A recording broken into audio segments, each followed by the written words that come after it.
It is Super Bowl week, and for just the third time in 7 years, a team from the NFC West is not in the big game, but the NFC West Huddle goes on regardless. I'm Aaron Levine here in Seattle, joined by our friends across the division, Gerard Moncure in Los Angeles, Richard Sines in Phoenix, and Bailey O'Carroll in San Francisco. So, guys, let's get right to it. Super Bowl 59 on Fox this Sunday. First question, who wins this game? The Chiefs or the Eagles, and why? Richard, you got honors this week. Who you got? Well, I'm going to say this has been a remedy for success since 1967 when the Packers played the Chiefs in Super Bowl I, right? And I wrote it down in my diary. We got to get the diary in there right away, right? And the reason the Eagles are going to win the Super Bowl is because of defense and ground and pound. It's amazing how the defense wins the game for you. Yes, offenses win games, but defenses win championships. And when you get a ground game like the Eagles have, and Saquon Barkley, it's going to be his birthday, by the way, that's also a defense to keep Patrick Mahomes off the field. I know a lot of people are saying, you're really going to pick against Mahomes? Yes, I'm going to do it. This is the first time I've ever done it, but it's because of defense and running the football. And that's what the Eagles do. They have the number one defense in the league, and that's their calling card. That's what they hang their hat on, and I think that's going to be the difference in this game. Well, Gerard, you're next. You got Philly or the Chiefs? Give me Patrick Mahomes, 365, and twice on Sunday. This guy is working on a three-peat. They're working on history. He is a proven winner. In the clutch, he makes the big plays when they matter most on the biggest stage. I will take him over Jalen Hurts. Give me Andy Reid, who is progressed and matured as a head coach and a play caller. I was in Philadelphia when he could not win the big game. They lost 3 straight NFC championship games when I worked there. And all he's done now is win Super Bowl titles.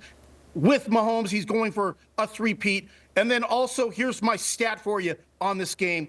You look back, I know the Super Bowl is a little different than the regular season or the postseason, but the Chiefs have won 12 one-score games. What are they right now? A 1.5-point favorite?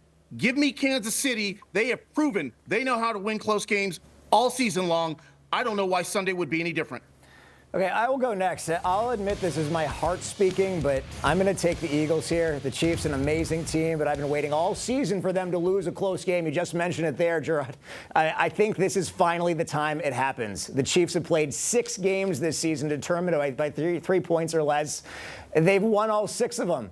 But when a team has that many close games, I can't view them as a dominant team. That's why I think there's an opening here, especially against an Eagles team that's played some of the best football I've seen over the last month and a half. That offensive line just dominant.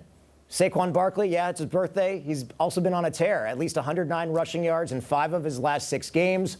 Playoff totals of 118 yards, 119 yards, 205 rushing yards against the Rams.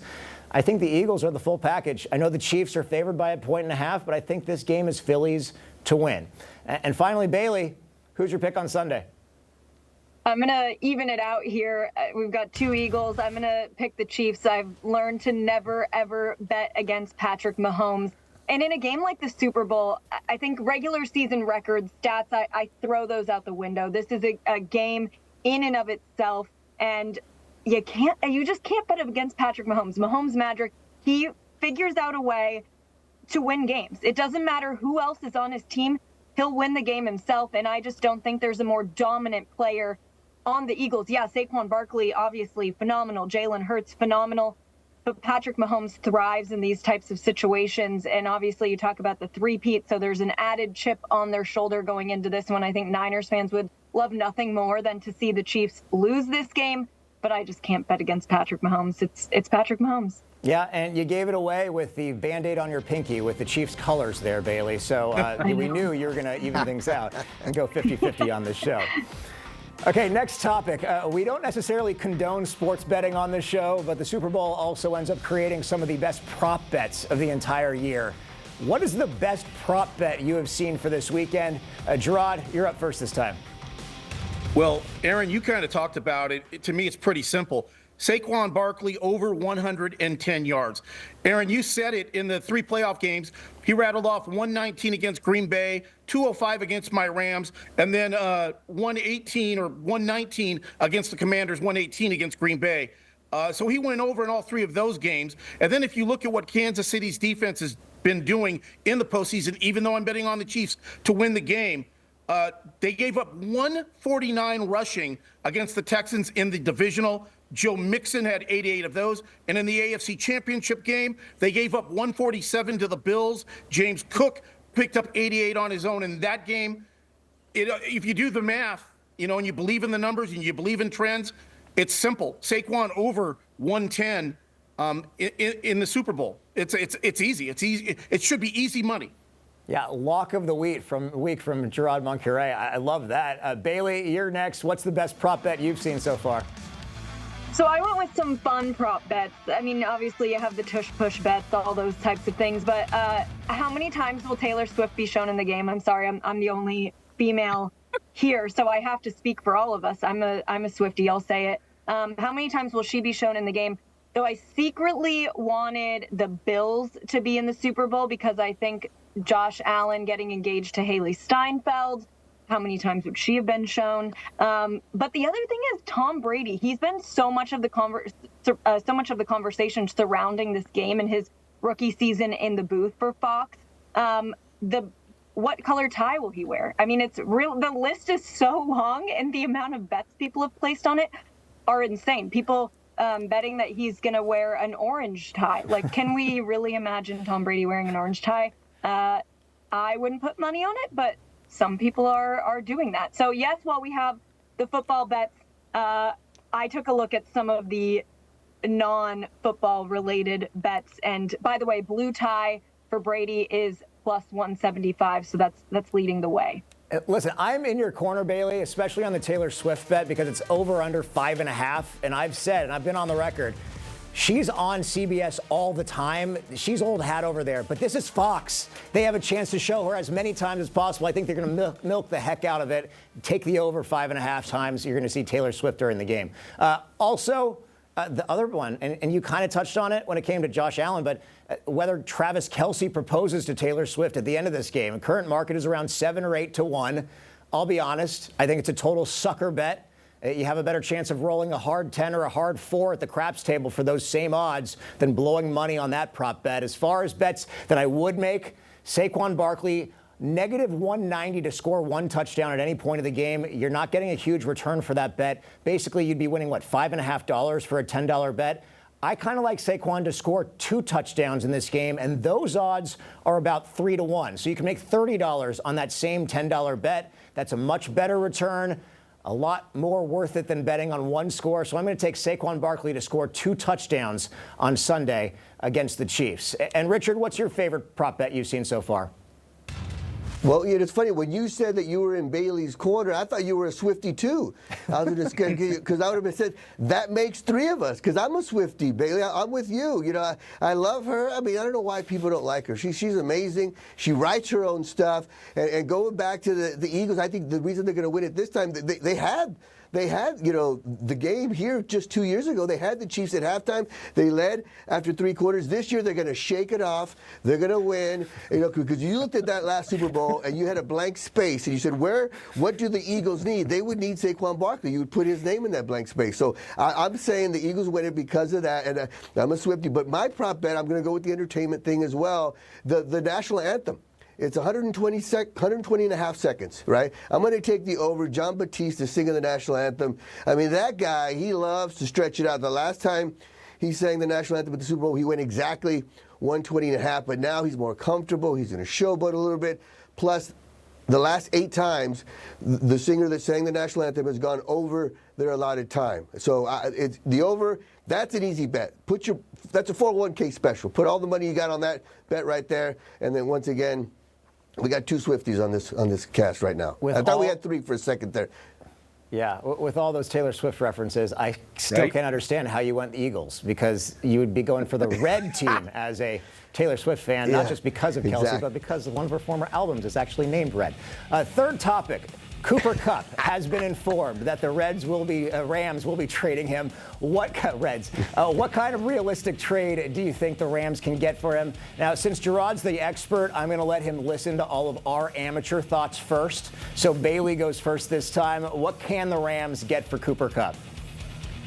As a fantasy owner of Cooper Kupp this past season, yeah, not much, right? He's 32 years old. He's coming off of his worst season in the NFL. If this was 3 years ago, obviously it would have been a completely different story. They could have gotten, I don't want to say anything, but, this is going to, we talk about LA and the Luka AD trade. This is going to be nothing like that. I think they're lucky if they get a 5th, 6th round pick, maybe 5th, because I do think he still has some gas left in the tank. But, they got a 6th round pick for Cam Akers, and I don't think that's much different than the situation at hand right now.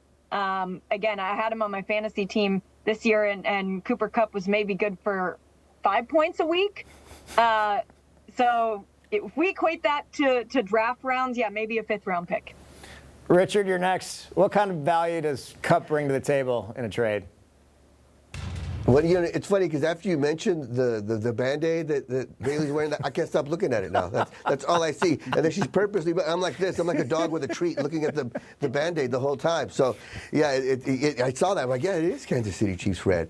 But anyway, yeah, and speaking of fantasy football, the Chimichangas and our scout team, we passed on Cooper Kupp. We knew that there was just too much tread on those tires, right? So I'm thinking that, LA's already got Luka, right? They got the train robbery of the century. Not this time. I think they can get a bag of balls, a bag of brand new footballs at least, though. They could probably get a bag of balls from the Cardinals or somebody that needs a possession receiver. But with Puka Nacua there, you saw the writing on the wall. The Cooper Kupp's not the guy he used to be. So I say a bag of brand new Wilson footballs with good laces on them. That'd be a decent trade for the Rams. Yeah, I like it. And I'll go next. Most experts say the Rams won't be able to trade Kupp without paying a majority of his salary for next season. If that's the case, that's an intriguing situation for any trading partner. If I'm the Rams, I accept. Probably going to have to take a $22 million cap hit and try to get anything of value in return, whether it's a bag of balls or something else. Shop the guy around, sell to the highest bidder, right? And I'm phrasing it that way as a question because, Gerard, you're more in tune with this than any of us. What do you think about the whole situation and what the Rams can get in return? Well, let me say this. As an Angelino, this is hard. It's been a hard week for Angelinos on the football front for the Rams and Cooper Kupp. He has meant so much to the city. Obviously, he was Super Bowl 56 MVP, but 8 years in the league, and it's taking its toll. Those knees, those legs, those calves, those ankles. He's had a multitude of injuries, and he's slowing down. There's no doubt. This year, 67 catches, 710 yards, only 6 touchdowns. There are 2 Cooper Kupp plays that stand out to me on who he used to be.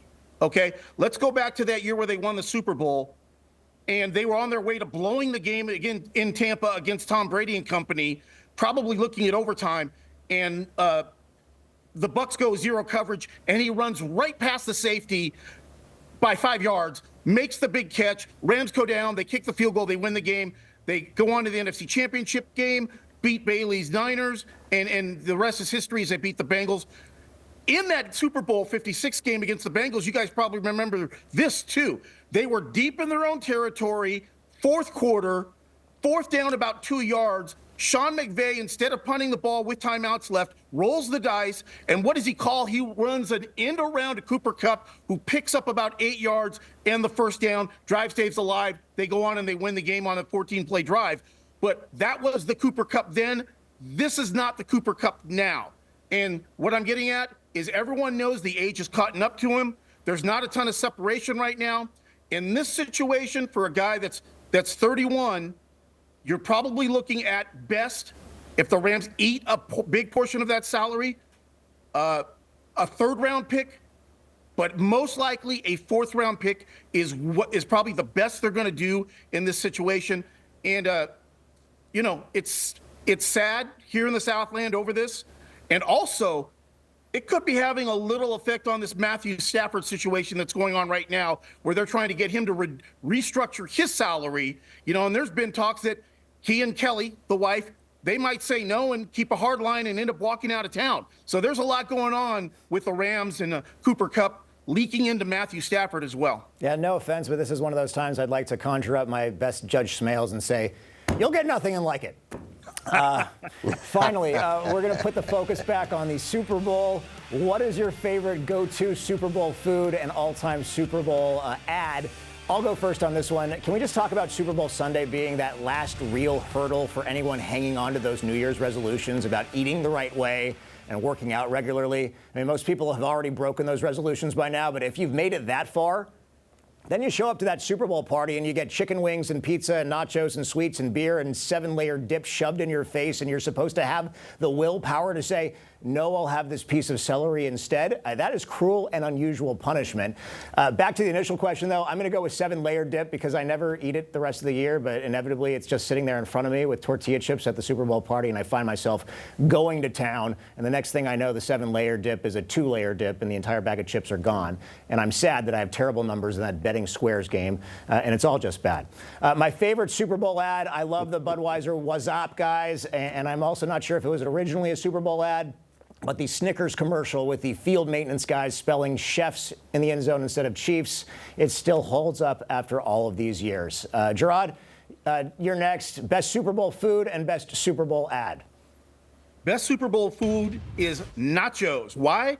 Because you make yourself a big fat plate, you get yourself your favorite beverage or 2 or 3 or 4, and you are set for the half, okay? You're good for the first 30 minutes of the game. By the time you get done with your nachos and done with your beverages, it's halftime. And now you got a chance to reload. So you're not missing any of the game. You might miss a little bit of the halftime, but normally where you watch your party, there's a viewing monitor, a flat screen in the kitchen as well, or in another room. So you're not going to miss anything. When it comes to the Super Bowl ads, for me, you nailed it. It's the Bud commercials and the what's up?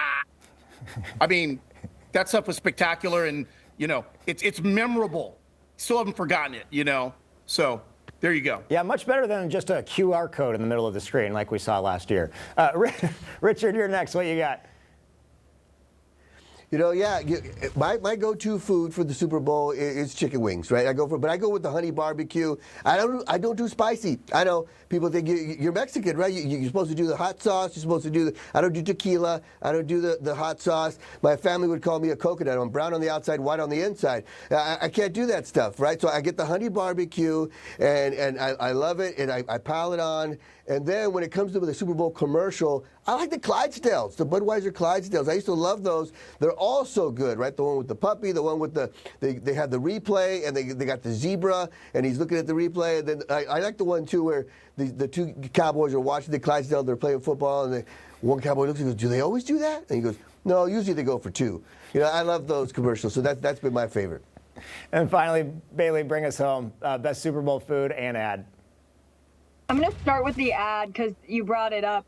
I was going to say the most memorable to me is actually the QR code one because it happened and everybody was like, what is this? But it was effective, right? Yeah. Because everybody was so curious that then you scan the QR code and everybody has to know. But if we're talking traditional, I'm not going to stray from the pack here. Budweiser ads, I mean, those are a classic. It doesn't get more Super Bowl Sunday than a Budweiser ad with the Clydesdales. If we're talking food, though, mine's a combo. So you have to have chips and guac. I like the hint of lime chips. I'm very particular here. I will say, though, I'm always working on Super Bowl Sunday, so it's been a while since I've attended like a normal Super Bowl party. But I went to a party like years ago. I don't remember how many years ago, and they had a frozen margarita machine. So it was the combo of a frozen margarita and hint of lime chips and guac, and I was just set for the entire day. And to this day, if I think of an ideal day, that's what it is. NFL football, hint of lime chips, guac, and a frozen margarita. Well, there you have it. You're going to have to bring that frozen margarita thing to work on Sunday when you work. It's only right. Yeah, absolutely. Nothing could go wrong there. I got to work on Super Bowl Sunday, too. So I'm bringing my RV to Fox 10 Phoenix. I'm bringing my RV. I'm going to barbecue for everybody here at the station. I'm making burgers and dogs. And just for you, Aaron, I can't wait for somebody to say, I want a hamburger, I want a cheeseburger, like Spalding in Caddyshack. And I'm going to say, you're going to have nothing and like it. I love it. That'd be great. I have that line ready for you. Well, it's a big day for us on Sunday. All of the Fox affiliates across the country because the Super Bowl is on Fox. Cannot wait to see the ads that are waiting for us on Sunday as well. A reminder, you can see the game Sunday afternoon on Fox, and that's going to do it for us. A reminder, you can catch full episodes of The Huddle on the Fox local app. Have a great week, everyone, and enjoy the big game.